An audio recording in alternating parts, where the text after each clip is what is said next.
Mysuru news 21ಗೆ ಸ್ವಾಗತ. ನಾನು ಆಯಿಷಾ ಬಾಯಿ. ಇಂದಿನ ಪ್ರಮುಖ ಸುದ್ದಿ ವಿಷಯ. ಯುವ ಕಾಂಗ್ರೆಸ್ ರಾಜ್ಯ ಅಧ್ಯಕ್ಷರಾದ ರಕ್ಷಾ ರಾಮಯ್ಯರವರು ಇಂದು ಬೆಂಗಳೂರಿನಿಂದ ಮೈಸೂರಿಗೆ ಆಗಮಿಸಿದ ಇವರು ಅಜಿಸಿಡ್ ಬ್ಲಾಕ್ ಪ್ರೆಸಿಡೆಂಟ್, ಸಾಹುಕಾರ ಚೆನ್ನಯ್ಯ ಬ್ಲಾಕ್ ಪ್ರೆಸಿಡೆಂಟ್, ಸಮಾಜ ಸೇವಕರಾದ ಎಜಿ ಮುತಾಹಿರ್, ಮೈಸೂರು ಯುವ ಜಿಲ್ಲಾ ಅಧ್ಯಕ್ಷರ ಜೊತೆ ಚರ್ಚಿಸಿ ಇವರೊಡನೆ ಸೇರಿ ಇಂದು ಮೈಸೂರು ಕಲ್ಯಾಣಗಿರಿ ನಗರದ ನರಸಿಂಹರಾಜ ಕೋವಿಡ್ ಕೇರ್ ಆಸ್ಪತ್ರೆಗೆ ಭೇಟಿ ನೀಡಿ ಪಿಪಿಇ ಕಿಟ್ ವಿತರಿಸಿದರು. ಇನ್ನು ಮುಂದಿನ ದಿನಗಳಲ್ಲಿ ಈ ಆಸ್ಪತ್ರೆಗೆ ಯಾವುದೇ ರೀತಿಯ ಸಹಾಯ ಬೇಕಾದರೂ ನಾವು ಮಾಡುತ್ತೇವೆ ಎಂದರು. ಈ ಸಂದರ್ಭದಲ್ಲಿ ಮಾನ್ಯ ಶಾಸಕರಾದ ತನ್ವೀರ್ ಸೇಠ್ರವರು ಕೂಡ ಉಪಸ್ಥಿತರಿದ್ದರು.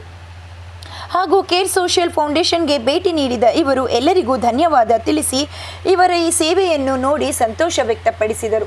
ನಂತರ ನರಸಿಂಹರಾಜ ಪೊಲೀಸ್ ಠಾಣೆಗೆ ತೆರಳಿ ಅಲ್ಲಿಯ ಆರಕ್ಷಕ ನಿರೀಕ್ಷಕರಾದ ಅಜರುದ್ದೀನ್ ರವರನ್ನು ಭೇಟಿ ಮಾಡಿ ಸ್ಯಾನಿಟೈಸರ್, ಶೀಲ್ಡ್, ಮಾಸ್ಕ್ ಅನ್ನು ವಿತರಿಸಿದರು. ಹಾಗೂ ಗಾಯತ್ರಿಪುರಂನಲ್ಲಿ ಮೊದಲೇ ದಿನಸಿ ಕಿಟ್ಟನ್ನು ವಿತರಿಸಲು ಹಲವರಿಗೆ ಟೋಕನ್ ನೀಡಲಾಗಿತ್ತು. ಅಲ್ಲಿಯೂ ಸಹ ಭೇಟಿ ನೀಡಿ ದಿನಸಿ ಕಿಟ್ಟನ್ನು ವಿತರಿಸಿದರು. ಮಾನ್ಯ ಶಾಸಕರಾದ ತನ್ವೀರ್ ಸೇಠ್ರವರು ಯುವ ಕಾಂಗ್ರೆಸ್ ರಾಜ್ಯ ಅಧ್ಯಕ್ಷರಾದ ರಕ್ಷಾ ರಾಮಯ್ಯರವರಿಗೆ ಧನ್ಯವಾದ ತಿಳಿಸಿದರು. ಪ್ರಿಯ ವೀಕ್ಷಕರೇ, ನಮ್ಮ ವಾಹಿನಿ ವತಿಯಿಂದ ಮತ್ತೊಮ್ಮೆ ಮನವಿ: ಸಾಮಾಜಿಕ ಅಂತರ, ಮಾಸ್ಕ್, ಸ್ಯಾನಿಟೈಸರ್ ಕಡ್ಡಾಯವಾಗಿ ಬಳಸಿ, ಕರೋನಾ ಮುಕ್ತರಾಗಿರಿ. ವರದಿ ಅಮ್ರೀನ್ ಸಾನಿಯಾ, ನ್ಯೂಸ್ 21 ಮೈಸೂರು. ಇವತ್ತು ಬೆಳಗ್ಗೆಯಿಂದ ಸತತವಾಗಿ ಮೈಸೂರಿನ ಹಲವು ಭಾಗಗಳಲ್ಲಿ ದಿನಸಿ ಕಿಟ್ಗಳ ವಿತರಣೆ, ರೇಷನ್ ಕಿಟ್ಗಳ ವಿತರಣೆ, ಪಿಪಿ ಕಿಟ್ಗಳ ವಿತರಣೆ, ಪೊಲೀಸವರಿಗೆ ನಮ್ಮ ಪೊಲೀಸ್ ನಮ್ಮ ಹೆಮ್ಮೆ ಅಂತ ಒಂದು ಸಾಂಕೇತಿಕವಾಗಿ ಚಾಲನೆ ಕೊಡೋಕ್ಕೆ ಬಂದಿದ್ದೀವಿ ಇವತ್ತು ಮೈಸೂರಿಗೆ. ಇಲ್ಲಿ ನಮ್ಮ ಪ್ರತಿಯೊಬ್ಬ ಯುವ ಕಾಂಗ್ರೆಸ್ಸಿನ ಕಾರ್ಯಕರ್ತರು, ಯುವಕರು ಸ್ವತಃವಾಗಿ ಪ್ರತಿಯೊಂದು ಬ್ಲಾಕ್ ಮಟ್ಟದಲ್ಲೂ ಈ ಒಂದು ವಿತರಣೆ ಮಾಡೋ ಕೆಲಸ ಮಾಡ್ತಾಯಿದ್ದಾರೆ.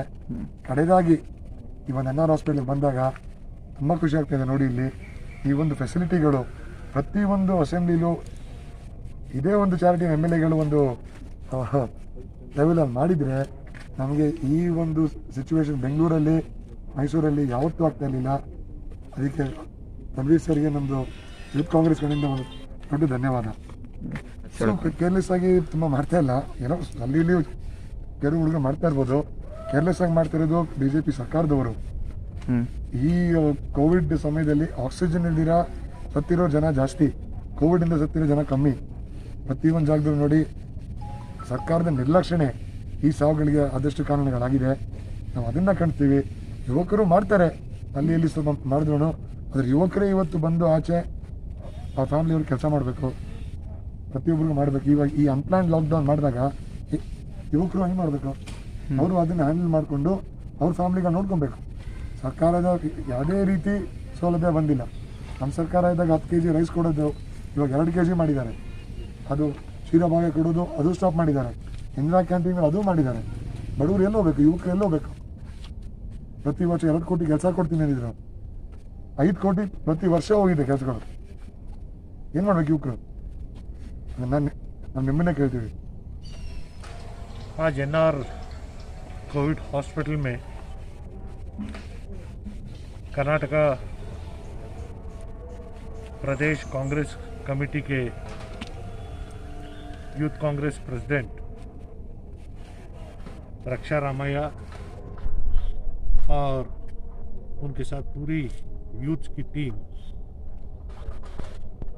शहर मैसूर में बहुत सारे इलाकों में दौरा करते हुए फूड पैकेट्स, मेडिकल एड हर जगह दिए हैं. और आखिरी में हमारे कोविड हॉस्पिटल में, NR कोविड हॉस्पिटल में 50 PPE किट्स और यहाँ के हॉस्पिटल का मुआयना करने के बाद यहाँ के लिए और क्या चीज़ की ज़रूरत है इसे अपने तौर से साथ देने का वायदा किए हैं.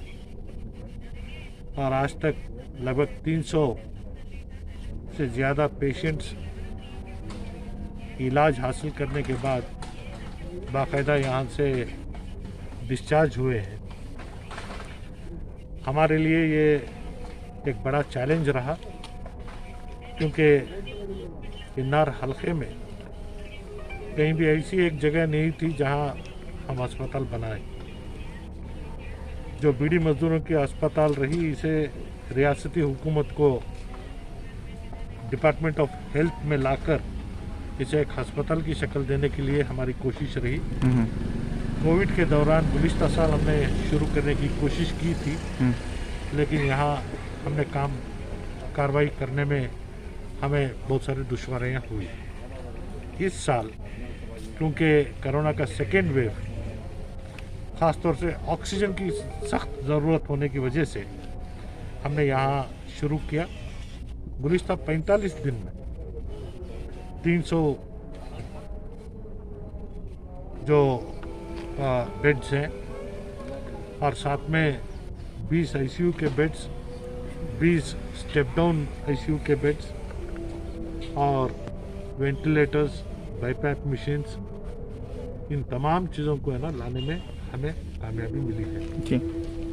और इसके साथ साथ डॉक्टर्स का एक बहुत बड़ा टीम हमारे साथ जो काम कर रहे हैं, उनको आईसीयू ट्रेनिंग देने का और ओरिएंटेशन प्रोग्राम भी है ना शुरू किया गया है। हो सकता है 2-4 दिन में इस चीज़ की भी शुरू करने में हमें सहूलत भी फराहम होगी। और साथ ही साथ हमारे लिए ये खुशकिस्मती है कि बावजूद ऑफिसरों में तरह तरक्की हो या फिर है ना हुकूमत औरों के हाथ में है, अपोजिशन के में होने की वजह से जो चीज़ों की सहूलत हमें मिलना था, ये कहीं थोड़ा है ना दिक्कतें हमारे सामने जब आई, फिर भी बावजूद उसके हमें जिन चीज़ों से जो चीज़ों को यहाँ पे फराहम करना था, उन तमाम चीज़ों को है ना, ये अल्लाह का फजल रहा कि हमें है ना हर चीज़ है ना मुहैया हुई है। इसका भी इस्तेमाल करना है, तो इस करने के लिए भी प्राइवेट तौर से डॉक्टर्स और नर्सेस को भी है ना आईसीयू सेटअप के लिए जी लाने की कोशिश की गई है। और वो डॉक्टर्स और नर्सेस भी 1 या 2 दिन में हमारे पास आकर काम करने के लिए तैयार होंगे जी। तो साथ में ये सिम्टोमेटिक पेशेंट्स के लिए भी है ना हमें जो सहूलत की है, इसका भी है ना भरपूर फ़ायदा जो कोरोना से मुतासिर लोग हैं उनको है ना बहुत बड़ा फ़ायदा मिल रहा है। लगभग 2.25 से 2,000 लोगों को है ना होम आइसोलेशन किट्स दिए हैं और ये भी है ना यहाँ से ना काम हुआ है जी।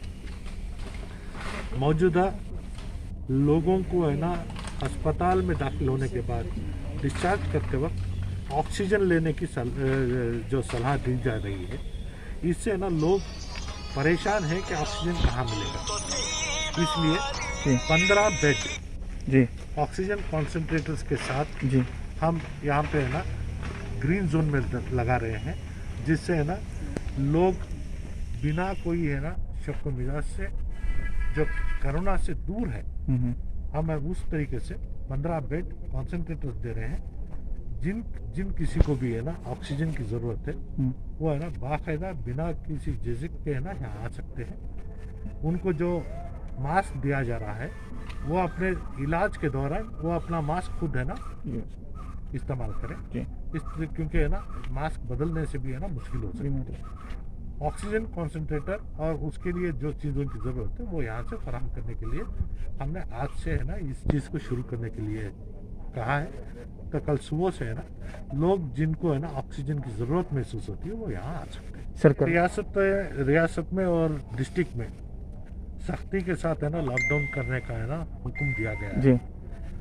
अभी ये हमारे ऊपर है कि हम बाहर जाएं और कोरोना को साथ लाएं या हम घर में रहकर है ना कोरोना को हमारे से दूर करें, ये हमारे हाथ में है जी। ऐसे तो हमारी पूरी कोशिश चल रही है कि बीमारों को है ना मुफ्त में इलाज करने के लिए जहाँ तक भी हो सकता है हम यहाँ पे पूरी कोशिश कर रहे हैं जी। ऐसे में अस्पताल में आना, अस्पताल में ज़ेरे इलाज हासिल करना या मुफ्त इलाज कराना ये बड़ी बात नहीं है। अपना ख्याल रखना, अपने घर वालों का ख्याल रखना, अपने बीवी बच्चों का, अपने बड़ों का ख्याल रखना, ये हर किसी पर में है ना ये होनी चाहिए। अपने आप को आप हिफाजत करें। आपके लिए खिदमत करने के लिए जो कोई भी ये इस बेड़े को उठाए हैं, ये अपनी खिदमत करेगा। ये जो पॉजिटिविटी रेट जो ज़्यादा है, इसे ख़त्म करने के लिए ये सिर्फ हुकूमत का काम नहीं है या किसी है ना एमएलए या कारपोरेटर का काम नहीं है। हर कोई आपकी खिदमत के लिए तैयार है। या अपने खुद में ये चीज़ आनी चाहिए कि इस चीज़ से कैसे हम बचें जी। तो बचने के लिए आप जो भी करेंगे आपको साथ देने के लिए हम तमाम तैयार हैं। शुक्रिया सर। ಈ ಕೇರ್ ಫೌಂಡೇಶನ್ ಅವರು ಸತತವಾಗಿ 35 ದಿನ ಶುರು ಮಾಡಿದ 30 ದಿನ 35 ಡೇಸಿಂದ ತುಂಬ ಕೆಲಸ ಮಾಡ್ತಾ ಇದ್ದಾರೆ ಎಕ್ಸ್ಟೆನ್ಸಿವ್ ಆಗಿ. ನಾವು ಅದೇ ಅವ್ರನ್ನ ಯಾವತ್ತೇ ಒಂದು ಆಕ್ಸಿಜನ್ ರಿಕ್ವೆಸ್ಟ್ ಇರಲಿ ಮತ್ತು ಬೆಡ್ ರಿಕ್ವೆಸ್ಟ್ ಇರಲಿ ಏನೇ ಇರಲಿ ಈ ಕೇರ್ ಫೌಂಡೇಶನ್ನ ಎಲ್ಲ ಪ್ರತಿಯೊಬ್ಬರು ಟೀಮ್ ಮೆಂಬರ್ಗಳು ತುಂಬ ಆಕ್ಟಿವ್ ಆಗಿ ಮಾಡಿ ಮೈಸೂರಿನ ಜನಕ್ಕೆ ತುಂಬ ಸಹಾಯ ಮಾಡ್ತಾ ಇದ್ದಾರೆ.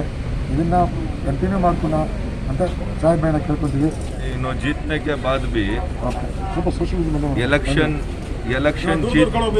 इलेक्शन जीतने के बाद भी उन्होंने पहली बार मैसूर आए हैं तो उनको खिदमत करने के लिए आए हैं जी। ऐसा नहीं कि एक रैली काढ़े। उन्होंने जीतने के बाद कोविड आ गया तो लोगों को क्या चल रहा है और हमारे केयर सोशल फाउंडेशन के ग्रुप में भी हैं और इतना एक्टिव एक मैसेज पड़ा तो भी उन्होंने देख रही, लेकिन ऐसा पूरे स्टेट में काम कर रही। इनको अल्लाह ताकत दे और हिम्मत दे कि और लोगों को भी जो ज़रूरतमंद हैं उन तक पहुंचने की कोशिश करे।